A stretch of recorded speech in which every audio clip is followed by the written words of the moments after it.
Welcome to Pondering Passages. Curt and I are taking a look at Psalm 1 today. It's a beautiful psalm. It sets up a couple of different paths we can take as we live our lives. And so we invite you to join us as we dig deeper into this beautiful passage.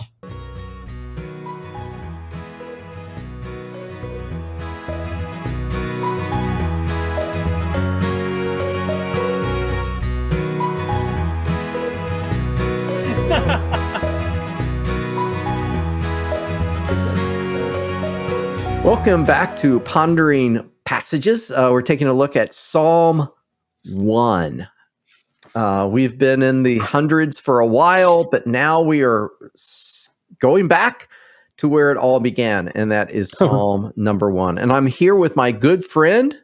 Hey, I'm Curt Austin, and my good friend David Mullins, and we've been doing this for a while. And Curt, it's just been a joy. I've loved I look forward to it every week. We get together, and it's changed over time. I think we were doing Saturdays for a while, and then we were doing Friday afternoons, and now we're doing Friday mornings. And true, yeah. It's interesting. Life changes, and so we've been able to roll with that. And I don't know about you, Dave, but I've started to make this a priority in my life. Not just the reading of the psalm every week, but making sure that I get together with you and being able to hash through this. Not because the show is so darn popular that we have to keep going, but because I get to spend time with my good friend, and I just love that. And I'm in the Word, talking about what that looks like. And a disclaimer again, we don't talk about the psalm itself. When we get on board, when we get online and we start talking, we spend an hour talking about life, catching up, talking about family, talking about what's going on in the world. Which we do not put on YouTube. No, you don't want to see that variety of reasons. We do some exploratory thinking. Exploratory thinking. I like that. Yeah. Yes. Yeah. I like that. But I was just hoping to get Brian Russell on, Dr. Brian Russell, who is was the dean at Asbury Seminary in Orlando. He is a scholar on the Psalms, and I was telling him about what we're doing, and I said, we don't have a lot of viewers, but it really helps my friend and me out, just talking about these Psalms. So, yep, it might not help anyone else out, but it helps us out. I like it.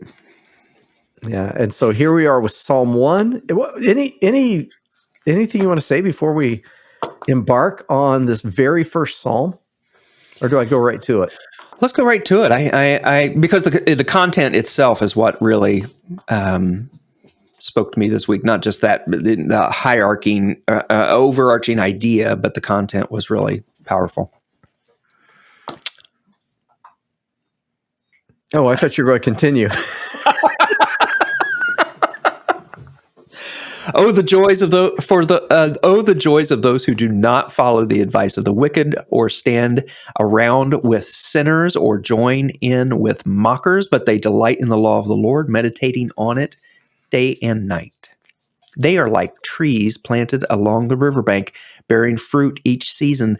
Their leaves never wither, and they prosper in all that they do, but not the wicked.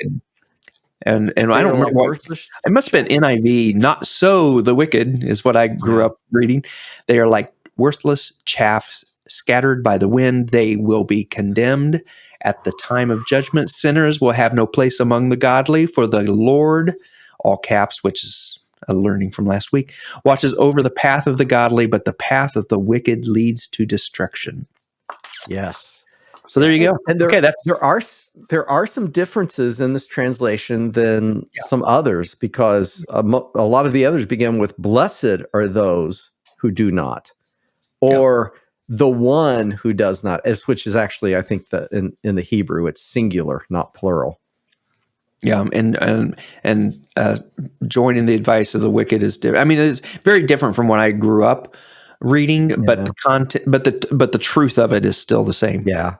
And there are some nuances, and my brain is just kind of, there's so much stuff going on that we try to keep this to 20 minutes, but I've got maybe, a couple of hours in my head. Oh my gosh. Yeah. Well, just small things such as the blessed, other translations say blessed because this is a beatitude. Blessed is the one, because it starts out plural, singular, but then it turns plural later, and you kind of lose that when they start out with the plural. Yeah.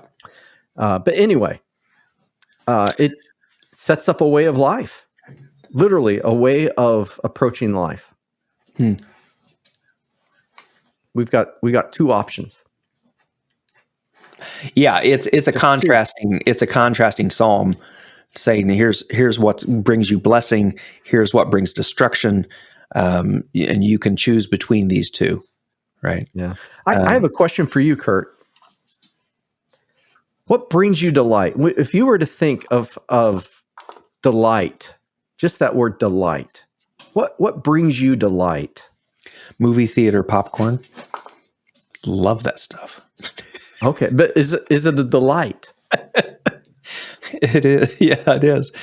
But they delight in the law of the Lord. So this is one of the things, you're asking about verse 2, that really resonated with me and caused me to pause and reflect on my own life choices. And the question is, do I meditate on the law of the Lord day and night? Now, I will say, when I have meditated on it, I in fact do find delight. I find it brings me peace. It brings me encouragement and hope. It brings me satisfaction and trust that God is going to meet all of my needs. It really encourages me in my relationship with God when I spend that time meditating. But do I do it day and night? Do I do it enough to bring me that delight that it promises? Well, and I had in my own evaluation, I had to say, no, I don't. Yeah. And here's the thing. I asked that question about delight because several years ago, it's probably been over 10 years, I was with a group of guys and we were looking at this. And I said, I'm not sure there's anything I truly delight in. And one of the gentlemen there says, he goes, I delight when I get to play with my grandkids. And I thought, oh my gosh, that is delight. And because he's basically saying, if I could do that every day, I would do that because it brings me such joy and delight.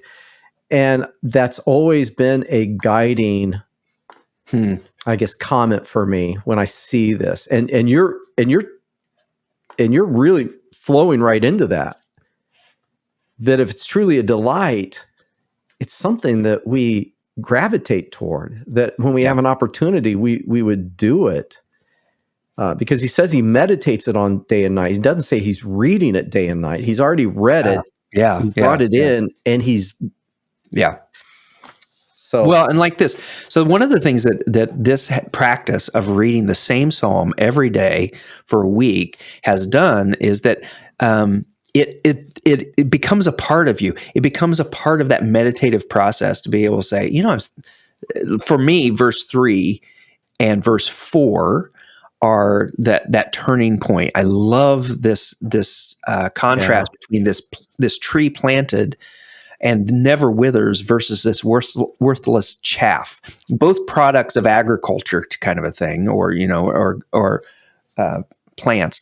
But one is everything you'd ever want, producing fruit in season. The other is the kind of the byproduct. Yeah. There's no use for. There's nothing you can do with this stuff. It just gets blown around in the wind. You see those images of women in villages where they're pounding out the grain and then they toss it up in the air in those baskets, and the wind blows the chaff, but the grain lands back down into the basket. And so that's what this psalmist. Wait, my dog is tearing up my office.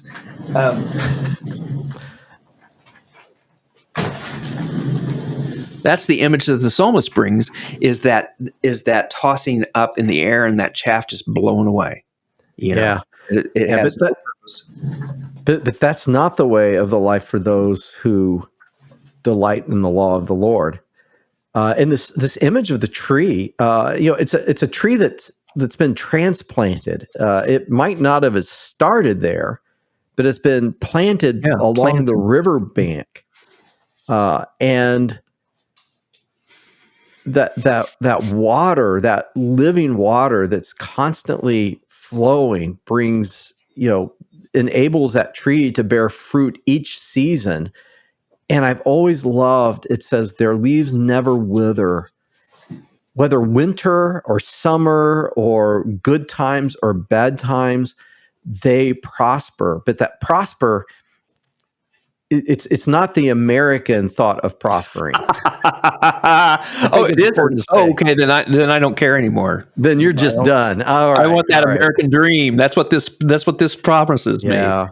Yeah, no, but it's prospering, and really what you were talking about before, when you meditate and you have that peace and that confidence that God is with us, and no matter what we face, an old Gaither song popped into my mind.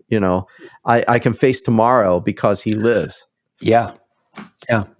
I'll tell you what, in verse 3, what really was the thing I meditated on this week was that they bear their fruit each season.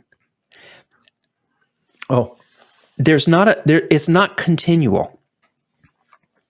It is something, there is a time and place for that. And sometimes we think that I've got to be doing great things all the time. Mm-hmm. I've got to be, revealing these truths all the time. I've got to be ministering to people all the time. And the reality is that there are seasons of life, and maybe it's okay. We had a friend who was attending kind of a small group with us for a while, and they said, I need a season of rest. And God gave that to the Israelites, right? That season of fallow. You get that year where you just get to rest the fields. It's not constant. You've got to take care of yourself. But it doesn't mean that the tree didn't stop getting nourishment from the water or from the earth around. And the thing, and I kind of want to play off of what you just said, because when I read this psalm, it reminds me the desire to do great things with our life, that is our desire. That's not necessarily a call of God. I think it was Mother Teresa that said it's not about doing great things, it's about doing things with great love. And Brother Lawrence, right? What did Brother Lawrence do? His ministry was to wash dishes for his other brothers. That is what he did, and he became a stalwart. He became a strength to that community because of his service.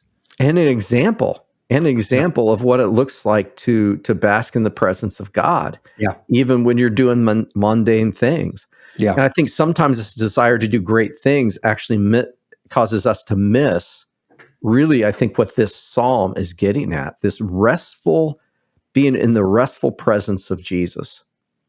Yeah, there's nothing in this planted in Him. There's nothing in this passage about great things. No. It's about listening to wisdom. It's about bearing fruit is a natural process. Yes. Just that the tree didn't have to try to bear fruit. The tree just needed to make sure that it was in the right environment where fruit could be produced. And that environment was being planted along the riverbank. Oh man, this is good stuff. It is. This is a great psalm, and it really sets up all of the psalms. The other 119. This was placed at the front on purpose. They didn't just throw these up and say, "Hey, however they land." In fact, in some ways, you could say this is the summation of all the psalms. Even those where it's talking about, the wicked prosper, and I hope that those that are my enemies fall into the trap that they've created. This is really about choosing the path of how I'm going to approach life. Mm-hmm. Yeah, and we've said this over and over again about different psalms that we've read through the weeks. If you just lived with this one for the rest of your life, oh yeah, you'd be doing just fine. Yeah. You know, I mean, this is now for those of you who watched Psalm 150, you know that there was a conversation about the fact that it doesn't seem to fit, right? I mean, it doesn't do a good job standing alone. Right, because nothing stands alone. Yeah, true. Yes. I mean, all of it has to fit into the context. However, that said, I think 150 would have been perfect if all you did was praise God. You'd be in a good place. Your heart would be in a great place if all you did was praise God. And the same is true with this. If all you did was just focus on the fact that you're wanting to live in a place of blessedness and joy, to delight in the Lord, hey man, I mean, you can't live in a better place. Yeah. No, not at all. No. And so the very first psalm is saying, you know, what path are you going to follow? I think that's a great question for all of us. You know, there's joy for those who say no to many of the things that our culture says yes to. The advice of the wicked, standing around with sinners, joining in with mockers. There are joys for those that do not do those things. Our culture doesn't see it, but the scriptures definitely do.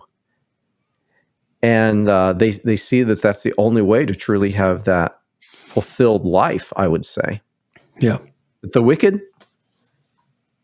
they just get scattered by the wind. A scattered life. And at the time of judgment, nothing good will happen. Yeah, I'm like you now that we've kind of stuck our toe into Psalm 1. There is lots. We could talk for hours. Here. There's lots here because it's just, Let's break it down. Let's break it down. What questions does this psalm ask of you? Not just you, Curt Austin, but you. I know where you're going. Sitting there in your chair with your Cheez-Its right nearby, watching this. I gave up Cheez-Its. Oh, you were talking about somebody else. Okay. Yeah, I was talking. You know, we see you. We can see through here. We see. They're just getting weird. The wife sitting there. You know, what pathway are you going to take?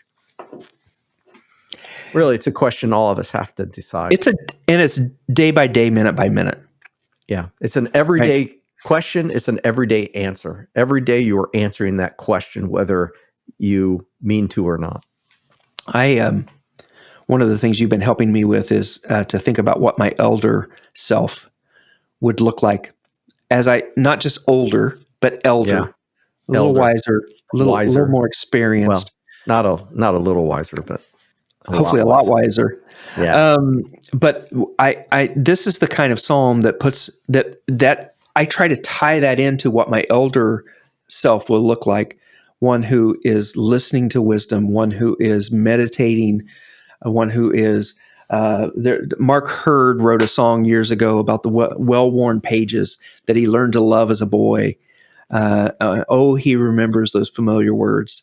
And I think, oh my gosh, I want this to be who I am. Dave, I want you to come visit me in the nursing home, and I'm holding a Bible in my hand.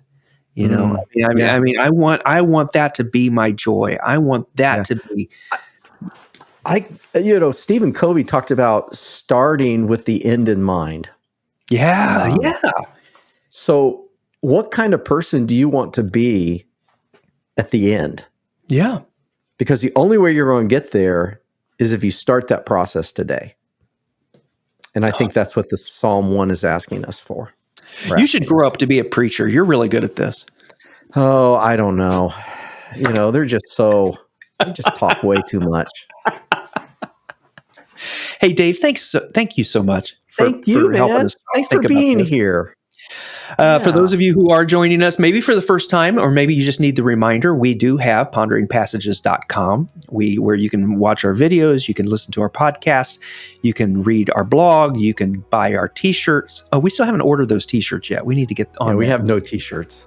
We have Facebook, we have Instagram. We meet all of your pondering needs. Let's just be honest. True. Yes. And so follow us, like us, love us, click on us, send us gifts. Don't send gifts. And we will be back here next week, and we'll do the same thing where we're talking about Psalm 2. We'll read it every day of the week. We'll come back together and talk about it. So if you read it every day of the week and you join us, then maybe it'll resonate with you as well, and you could be a part of the conversation. Amen. In the meantime, God bless you. Have a great day. We'll talk to you soon.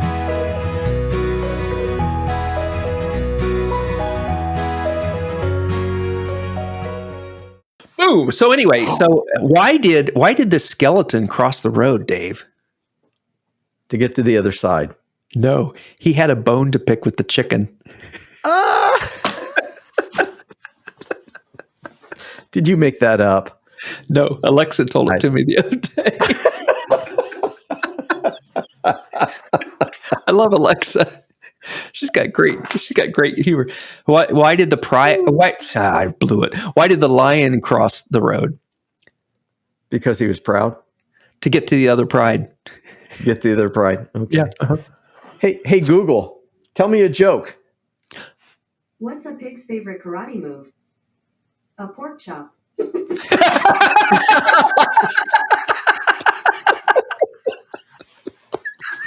So you heard it?